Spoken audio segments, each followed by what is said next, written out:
Bab 1. Langit yang tak bisa kulihat. Angin sore menyapu pelan hamparan sawah desa Gunung Jati, membelai pucuk-pucuk padi yang mulai menguning. Di kejauhan, bukit hijau menjulang dengan langit yang perlahan berubah jingga. Suara azan maghrib menggema dari surau kecil di ujung desa, dan bau bakaran kayu menyebar dari rumah-rumah yang mulai menanak nasi. Mira, gadis 24 tahun dengan wajah lembut dan kulit kecoklatan, sedang duduk di pinggir jembatan kayu yang menghubungkan desa dengan ladang. Kakinya menjuntai ke bawah, menggoyang-goyangkan sandal jepitnya sambil menatap air sungai yang mengalir pelan. Sejak kecil, Mira terbiasa dengan kesunyian alam. Ayahnya seorang petani tua, ibunya sudah meninggal saat ia berusia 10 tahun. Ia tinggal berdua dengan sang ayah, Pak Mahmud, di rumah panggung yang sederhana. Tapi hari itu, desa mereka tidak sepi seperti biasanya. Sebuah mobil putih berdebu baru saja berhenti di balai desa, pemandangan yang jarang terjadi. Katanya sih, guru baru dari kota, kata Tari, sahabat Mira, yang berdiri di sampingnya. Mira hanya mengangguk pelan. Yang anehnya, dia itu buta, lanjut Tari. Tapi katanya mau ngajarin anak-anak tunanetra di kampung kita. Gila ya? Mira mengerutkan kening. Siapa namanya? Reza. Namanya Reza. Kedatangan sang pria buta. Balai desa tampak sibuk sore itu. Beberapa warga berdiri di serambi, memperhatikan seorang pria muda bersweater abu-abu dan celana panjang hitam, berdiri dengan tongkat di tangannya. Ia tampak rapi, tenang, dan sesekali tersenyum saat seseorang menyapa. Matanya, meski tak bergerak, memancarkan keteduhan. Reza memang buta sejak usia 12 tahun karena kecelakaan lalu lintas. Namun keterbatasan itu tak menghalanginya menempuh pendidikan tinggi di kota, dan kini menjadi relawan pendidikan untuk anak-anak berkebutuhan khusus. Pak Lurah memperkenalkannya kepada para warga. Ini Pak Reza. Mulai besok, beliau akan mengajar di rumah belajar kita. Tolong bantu beliau beradaptasi, ya. Beberapa warga menyambut dengan anggukan sopan. Tapi ada bisik-bisik yang mulai terdengar. Ngapain orang buta jadi guru? Jangan-jangan cuma cari sensasi. Kasihan, masa sih bisa ngajarin anak-anak? Mira berdiri di belakang kerumunan.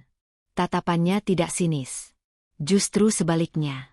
Ada rasa penasaran, dan entah kenapa, ketertarikan yang tak bisa ia jelaskan. Pertemuan pertama yang tak biasa. Malam itu, Mira mendapat tugas dari Pak Lurah untuk mengantar makanan ke rumah singgah tempat Reza tinggal. Sebuah rumah kosong milik warga yang dipinjamkan untuk tamu. Ia membawa rantang berisi nasi, sayur bening, dan ikan goreng. Mengetuk pintu dengan ragu. Mas Reza, suaranya lirih. Tak lama, pintu terbuka. Reza berdiri dengan wajah tenang. Aku Mira, warga sini. Aku disuruh antar makan malam. Oh, terima kasih banyak. Masuk saja, kalau tidak keberatan. Mira melangkah pelan ke dalam. Rumah itu sederhana, hanya ada tikar, sebuah rak buku kosong, dan tas besar di sudut ruangan. Aku taruh di meja, ya. Reza tersenyum. Kalau tidak keberatan, bisakah kau sebutkan juga apa saja menunya? Kadang sulit menebak hanya dari aroma. Mira tersenyum malu. Iya, maaf. Ini ada nasi putih, sayur bening bayam, dan ikan goreng, tapi agak gosong sedikit. Hahaha. Reza tertawa kecil. Gosong pun tetap rezeki. Mira duduk sejenak. Entah kenapa, suasana hening di antara mereka tidak terasa canggung. Justru hangat. Lalu Reza berkata, orang sering berpikir buta itu gelap. Padahal tidak juga. Aku hanya tak bisa melihat cahaya. Tapi aku bisa melihat orang dari cara mereka bicara. Mira terdiam. Kata-kata itu menamparnya dengan lembut.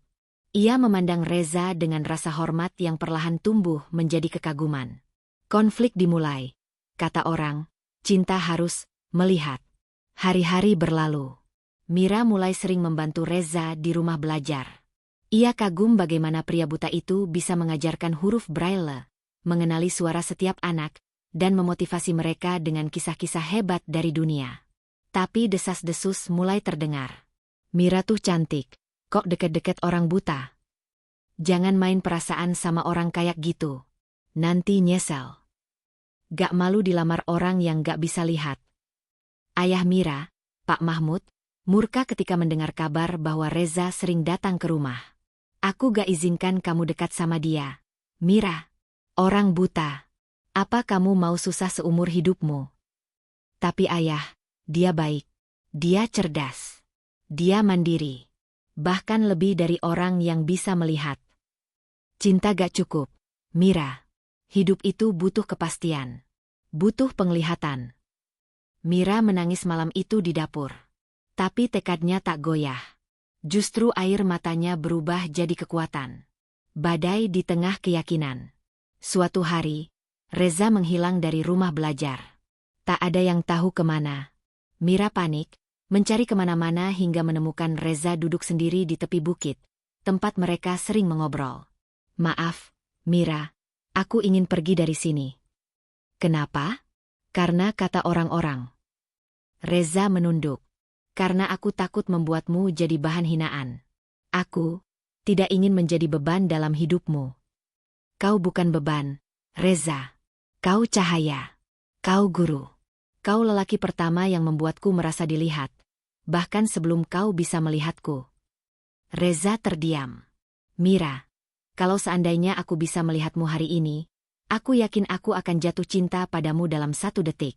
Tapi karena aku tak bisa, aku jatuh cinta padamu dalam waktu yang lebih lama, lebih dalam, dan lebih pasti.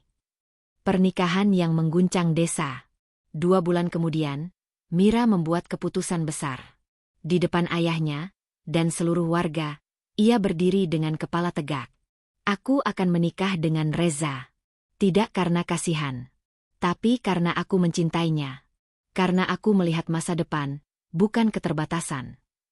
Pro dan kontra meledak.